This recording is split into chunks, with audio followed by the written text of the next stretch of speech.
दिल्ली में आतिशी प्रदूषण रोक नहीं पा रही। दिल्ली की हवा जहरीली होती जा रही है। दिल्ली में लोगों का दम घुटता जा रहा और ऐसी स्थिति में, ऐसे हालत में आतिशी आरोप अन्य राज्यों को लगा रही हैं।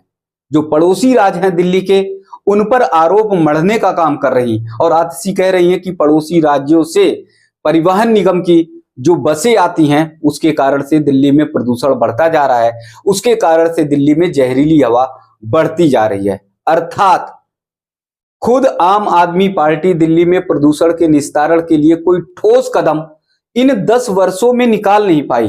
अब आरोप दूसरे राज्यों में मढ़ा जा रहा है। अर्थात हरियाणा प्रांत को आरोप लगाया जा रहा है कि हरियाणा प्रांत से परिवहन निगम की बसें आती हैं, उत्तर प्रदेश राज्य से परिवहन निगम की बसें आती हैं जो आनंद विहार पहुंचती हैं। आनंद विहार में पहुंचने के बाद वो पूरे दिल्ली को प्रदूषण के आगोश में ले लेती हैं।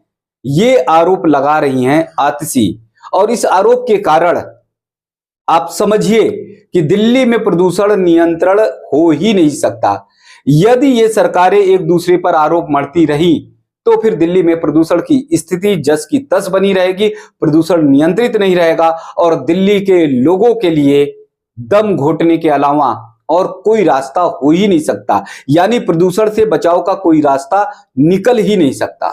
अगर पिछले वर्षों में देखा जाए, जब से आम आदमी पार्टी की सरकार है, तब से पूर्व मुख्यमंत्री अरविंद केजरीवाल भी भरोसा देते रहे दिल्ली वासियों को। अरविंद केजरीवाल भी बार बार यही कहते रहे कि दिल्ली में प्रदूषण नियंत्रण के लिए तमाम उपाय किए जा रहे हैं। अगर 2015 से देखा जाए तो अरविंद केजरीवाल ने बोला कि अब बस 1-2 साल में दिल्ली को प्रदूषण से मुक्त कर दिया जाएगा। यानी जो अक्टूबर, नवंबर, दिसंबर में दिल्ली में धुंध आती है, जहरीली हवाएं आती हैं, उससे लोगों को निस्तारण मिलेगा, उससे लोगों को परेशानी नहीं होगी। फिर 2015 के बाद 1 साल बाद फिर अरविंद केजरीवाल ने दिल्ली के लोगों को भरोसा दिलाया कि इस बार उन्हें मौका दिया जाए, इस बार उन्हें थोड़ा सा समय दे दिया जाए और वो निश्चित तौर पे दिल्ली में प्रदूषण को कम करेंगे, निश्चित तौर पे दिल्ली में प्रदूषण के लिए कोई ठोस कदम उठाते रहेंगे। लेकिन उसके बावजूद दिल्ली में प्रदूषण कम नहीं हुआ। जहरीली हवा से दिल्ली के लोगों को कोई भी किसी भी तरह का रास्ता दिखाई नहीं दिया, यानी बचाव नहीं हो पाया। अब उसके बाद अरविंद केजरीवाल ने 2019 में 5 वर्ष का समय मांगा और 5 वर्ष में कहा कि कोई ऐसा प्लान बनाएंगे, कोई ऐसा ठोस कदम उठाएंगे। तो दिल्ली में या तो वाहनों से निकलने वाले जो धुएं हैं या फिर अन्य संसाधनों से, जिसके कारण से दिल्ली में प्रदूषण बढ़ता जा रहा है, उन संसाधनों पर रोक लगाने के साथ ही कोई ठोस कदम उठाया जाएगा। लगातार पूर्व मुख्यमंत्री अरविंद केजरीवाल जब वर्तमान में मुख्यमंत्री थे, जब दिल्ली की कमान उनके हाथ में लंबे समय तक रही है, तब से वो दिल्ली के लोगों को भरोसा देते आए, लोगों को विश्वास दिलाते आए कि निश्चित तौर पर दिल्ली में प्रदूषण से मुक्ति मिलेगी और लोगों को कम से कम खुली हवा में सांस लेने का मौका मिलेगा। कम से कम लोग जो है इस तरह से, जैसे नवंबर दिसंबर में स्थिति बद से बदहाल हो जाती है, उस स्थिति का सामना नहीं करना पड़ेगा। लेकिन एक भी रास्ता निकलता हुआ दिखाई नहीं दिया। अर्थात अरविंद केजरीवाल ने कोई भी ठोस कदम नहीं उठाया जिसके कारण से दिल्ली के लोगों को कुछ राहत मिल सके, कुछ उन्हें ऐसी खुली सांस मिल सके नवंबर और दिसंबर के महीने में, जिससे उनकी सांस तो कम से कम ना घुटे, जिससे उन्हें सांसों की बीमारी तो ना हो, जिससे उन्हें कम से कम तमाम अन्य फेफड़ों की बीमारी की गिरफ्त में वो नहीं आए। लेकिन अरविंद केजरीवाल ने केवल दिल्ली की जनता को गुमराह किया और अब वर्तमान में मुख्यमंत्री आतिशी भी दिल्ली की जनता को गुमराह करने का काम कर रही। वो आरोप लगा रही हैं कि दिल्ली में उत्तर प्रदेश के राज्य से बहुत बड़ी संख्या में परिवहन निगम की बसें आती हैं, वो बसें आनंद विहार रुकती हैं और उसके कारण से प्रदूषण बढ़ रहा है। फिर उन्हें दूसरा राज्य भाजपा का दिखाई दिया और वो पड़ोसी राज्य हरियाणा, तो हरियाणा पर पूरी की पूरी जिम्मेदारी ठोक दी और आतिशी ने कहा कि हरियाणा राज्य से भी बड़ी संख्या में बसें आती हैं और उसके कारण से भी दिल्ली में प्रदूषण बढ़ता जा रहा है और इसी के कारण दिल्ली की धुंध कट नहीं रही है, छट नहीं रही। अगर हो सकता कि हरियाणा में आम आदमी पार्टी की कांग्रेस के साथ मिलीजुली सरकार बनती तो निश्चित तौर पर आतिशी हरियाणा का नाम कतई नहीं लेती, किसी भी तरह से हरियाणा का नाम नहीं लेती। लेकिन ये आरोप उन भाजपा शासित राज्यों को जानबूझकर मढ़ा जा रहा है, जिससे अपनी जिम्मेदारी से मुकरा जा सके, जिससे अपनी जिम्मेदारी से छुटकारा पाया जाए।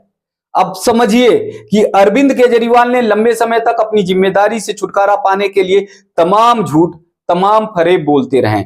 उसी रास्ते पे अगर वर्तमान में दिल्ली की मुख्यमंत्री आतिशी भी चल रही हैं, तो आप ये समझिए कि दिल्ली के लोगों को किसी भी तरह से, किसी भी सूरत में इन प्रदूषण से और साथ ही साथ जहरीली हवा से जो दिल्ली में अभी व्याप्त हो गई है, उससे छुटकारा मिलने वाला नहीं है। दिल्ली के लोगों के लिए बहुत बड़ी समस्या। अभी तो नवंबर दिसंबर का महीना बाकी है, जनवरी का महीना बाकी है। इन 3 महीनों में दिल्ली की क्या हालत होगी, इन 3 महीनों में दिल्ली की क्या स्थिति होगी, ये एक बहुत बड़ा सवाल है। अर्थात दिल्ली के लोगों का इन 3 महीनों में जीना मुहाल हो जाएगा। दिल्ली के लोगों का इन 3 महीनों में जीना बहुत मुश्किल हो जाएगा। और इसमें सबसे जो ज्यादा प्रभावित लोग होंगे वो बच्चे होंगे और बुजुर्ग होंगे, बूढ़े होंगे, जो तमाम सांस की बीमारियों की गिरफ्त में पहले से हैं, क्योंकि दिल्ली में प्रदूषण हमेशा ऐसी ही स्थिति रही है, लंबे समय तक रही है, क्योंकि वाहनों का तमाम भार दिल्ली पर पड़ता रहा है। तो ऐसे में बुजुर्ग जो है, वृद्ध जो होते हैं, ओल्ड जो होते हैं, वो प्रदूषण की गिरफ्त में खुद ब खुद आ जाते हैं। और इस स्थिति में दिल्ली में निश्चित तौर पर आप ये समझिए कि बुजुर्गों के लिए, वृद्धों के लिए बहुत बड़ी समस्या इन 3 महीनों में खड़ी हो जाएगी। सांस लेना उनका मुश्किल हो जाएगा, घरों से निकलना उनका मुश्किल हो जाएगा। दिल्ली में बहुत बड़े बड़े घर और मकान भी लोगों के नहीं होते हैं।